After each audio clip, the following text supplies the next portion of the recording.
Bom, pessoal, nesse vídeo a gente vai falar sobre as vias do metabolismo do glicogênio, né? A via da glicogênese, que é a via da síntese de glicogênio, e a via da glicogenólise, que é a via de quebra do glicogênio.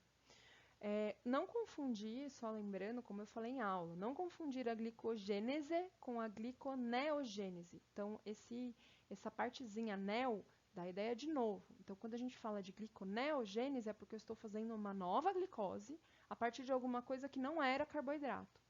No caso da glicogênese, eu estou sintetizando glicogênio, que é um polímero de glicose. Esse glicogênio, que é um polímero de glicoses, ele é armazenado no nosso organismo, principalmente no músculo e no fígado, com uma diferença básica, que o músculo armazena glicogênio para uso próprio, então para a própria necessidade metabólica do músculo. Já o fígado, não. O fígado ele fornece glicose por corpo todo. Então, essa molécula que está sendo representada aqui, que vocês estão vendo, é o glicogênio. E quando a gente vai sintetizar ou adicionar moléculas de glicose a ele, a gente tem que pensar que na estrutura do glicogênio a gente tem ligações que são do tipo alfa 1,4. Lembrando, a gente precisa resgatar o conceito, né, de configuração alfa e beta da glicose e saber que ligação alfa 1,4 significa que todas as glicoses estão na configuração alfa e que a ligação acontece entre a hidroxila do carbono 1 de uma das glicoses e a hidroxila do carbono 4 da outra glicose. Nos pontos de ramificação, em poucas regiões, a gente vai ter a presença de ligações que a gente chama de ligação alfa 1,6. Alfa, porque depende da configuração alfa, então todas as glicoses do glicogênio estão em configuração alfa. E 1,6 porque ela ocorre entre a hidroxila do carbono 1 de uma das glicoses e a hidroxila do carbono 6 da outra glicose. Então, sintetizar glicogênio significa ir adicionando glicoses a essa cadeia. Mas a gente não consegue começar essa síntese do zero. A gente vai precisar da construção de um primer, de um iniciador de carboidratos, né? Um iniciador que tenha pelo menos 4 glicoses ligadas. E quem faz essas 4 glicoses ligadas para que a síntese de glicogênio possa continuar, conforme a gente vai ver nos próximos slides, é a glicogenina. Tá? Então, é ela que produz esse iniciador de glicoses. Então, para a gente ter uma ideia geral da via, a ideia da via da glicogênese é ir adicionando glicoses para construir a molécula de glicogênio, e a ideia da glicogenólise é ir retirando glicoses do glicogênio para liberar no sangue. Então, como é que vai funcionar?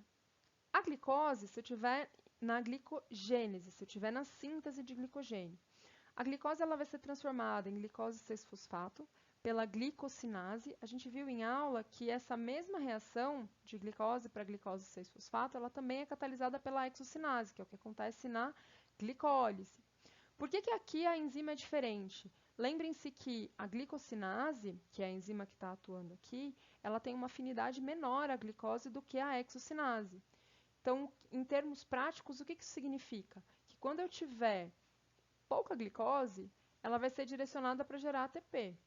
Quando eu tiver glicose em excesso, aí sim começa a sobrar para a glicosinase. Então, quando eu tiver glicose em excesso, a glicosinase direciona isso para o armazenamento. A partir daí, a glicose 6-fosfato ela é transformada pela fosfoglicomutase em glicose 1-fosfato. Então, a única coisa é que foi trocado de lugar. A gente tem um fosfato que trocou de lugar. A glicose 1-fosfato, ela precisa ser então ativada, e ela é ativada pela adição de um UDP, né, pela glicose 1-fosfaturidiiltransferase. Esse UDP, essa UDP glicose, que é uma forma de glicose ativada, ela pode agora então ser adicionada ao glicogênio pela glicogênio sintase. Então, a grande enzima que vai de fato adicionar essa glicose ativada à molécula de glicogênio é a glicogênio sintase. Bom, mas vamos imaginar que agora o que eu quero seja mobilizar a glicose que está armazenada no glicogênio. Quem vai fazer isso percebam que na glicogênese, na síntese de glicose e 1-fosfato para adição no glicogênio, a gente precisou de 2 reações sequenciais, uma para ativar a glicose e a outra para fazer essa adição na molécula. Para quebra, para glicogenólise, essa reação ela acontece direto e ela é catalisada pela glicogênio fosforilase. Então, a partir daí, volta, então, é gerado glicose e 1-fosfato, a fosfoglicomutase transforma para a glicose 6-fosfato, e se a gente estiver falando do músculo, essa reação ela para aqui, e essa glicose 6-fosfato ela vai ser direcionada para a geração de energia. Por quê? Porque o músculo ele não tem glicose 6-fosfatase, que converte a glicose 6-fosfato em glicose. E se eu não conseguir fazer essa conversão da glicose 6-fosfato, eu não consigo tirar a glicose da célula. Então, é por isso que no músculo, como ele não tem a glicose 6-fosfatase, a gente para em glicose 6-fosfato e o músculo direciona essa glicose 6-fosfato para a geração de energia para suprir as suas próprias necessidades. Se eu tiver no fígado, aí tudo bem. No fígado, a glicose 6-fosfatase transforma a glicose 6-fosfato em glicose e essa glicose pode ir para a circulação e pode atender às necessidades de outros tecidos. Lembrem-se que até aqui, esse processo, ele está relacionado só àquelas ligações que a gente viu no slide anterior, que são as ligações alfa 1,4.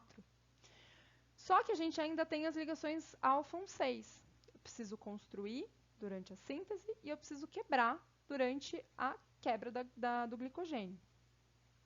Então, quando eu estiver pensando na síntese, a gente vai pensar numa enzima ramificadora, uma enzima que faça essa ligação alfa 1,6. E quando eu estiver pensando na quebra, eu tenho que pensar numa enzima desramificadora, uma enzima que quebre essas ligações alfa 1,6, que desfaça as ramificações. Então, como é que isso funciona?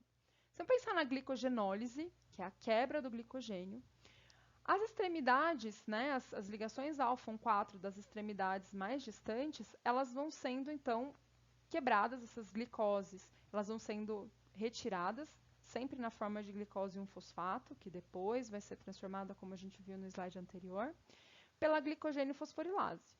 Ótimo. Só que vai chegar um ponto, como a gente está vendo nessas representações, esses símbolos que estão em amarelo e verde, que a própria glicogênio fosforilase ela não consegue atingir, ela não consegue, o sítio ativo dela não consegue alcançar essas regiões, por um impedimento físico mesmo, espacial. E aí o que acontece? Vem uma enzima que a gente chama de enzima desramificadora. Essa enzima, ela transfere essas glicoses que estão ali naquele espaço curtinho para uma região que a glicogênio fosforilase alcance. E aí, a partir daí, é a glicogênio fosforilase que continua a mobilização dessas glicoses. Essa glicose que sobrou ali, que ainda está ligada pela ligação alfa 1,6, essa forma que está em verde, representada em verde, essa ligação ela vai então ser quebrada pela alfa 1,6 glicosidase. Essa, de todas as moléculas do glicogênio, essas glicoses que estão ligadas pela ligação alfa 1,6, vão ser as únicas que são liberadas como glicose direto. Por quê? Porque todas as que forem liberadas pela glicogênio fosforilase, elas vão ser transformadas em glicose 1-fosfato, que depois vai ter que passar a glicose 6-fosfato, e aí, se eu tiver no músculo, pode ir para a geração de energia, né, pela continuação da glicólise. Se eu tiver no fígado, ela volta a glicose e vai para o sangue. Se eu estiver falando na síntese, né, se eu estiver falando da glicogênese, quem vai fazer esse crescimento da cadeia, né, dessas ligações alfa 1,4, no final ali tem várias enzimas, mas no final é a glicogênio sintase, que adiciona a glicose ativada. Para a construção da ligação alfa 1,6, eu vou depender daquela enzima que é a enzima ramificadora. Só que como é que ela vai fazer isso? Ela transfere um bloquinho de uma parte desse glicogênio que foi construído para outro lugar, fazendo a ramificação. Tudo bem? Então, para a gente seguir o mesmo raciocínio que a gente falou na gliconeogênese, que foi o vídeo anterior, não faz sentido eu ter síntese e quebra do glicogênio num tecido ao mesmo tempo. Ou eu sintetizo, ou eu quebro para gerar glicose. E o que vai determinar se eu vou estar na síntese ou na quebra? Qual é a situação metabólica do indivíduo? Ele está alimentado? Se ele está alimentado, eu tenho sempre que pensar que ele tem oferta de carboidrato. Se eu tenho oferta, eu vou primeiro gerar energia e o que sobrar eu armazeno, como glicogênio. Então, quando eu estou no estado alimentado, sobre a ação do hormônio insulina, eu vou ter a ativação da síntese de glicogênio, a ativação da glicogênese e inibição da glicogenólise, inibição da quebra. Por outro lado, quando eu estiver num estado de jejum, aquele jejum inicial, o jejum que você fica da hora que você dorme até a hora que você acorda e que você não se alimenta, você vai precisar continuar mantendo os seus níveis de glicose no sangue, né? A sua glicemia, que é super importante para vários, esse suprimento energético é importante para vários tecidos. Quem é que vai dar conta desse suprimento inicial, nesse jejum inicial, se você não está se alimentando? A glicogenólise, a mobilização do glicogênio que você tem no seu fígado. Então, sob a sinalização do glucagon, no caso do jejum, ou da adrenalina, no caso do exercício, a gente vai ter a ativação da quebra do glicogênio e inibição da síntese. Tudo bem? Então, essa é muito importante a gente saber que todos esses processos, e a partir né, desse vídeo a gente já consegue ver que vários intermediários que a gente viu em outras reações, eles começam a aparecer aqui, e isso é muito importante a gente perceber que as células, elas têm a opção de ir para uma via ou outra, dependendo do que estiver acontecendo, dependendo do que for necessário para ela naquele momento. Certo, pessoal? Então, por esse vídeo é só.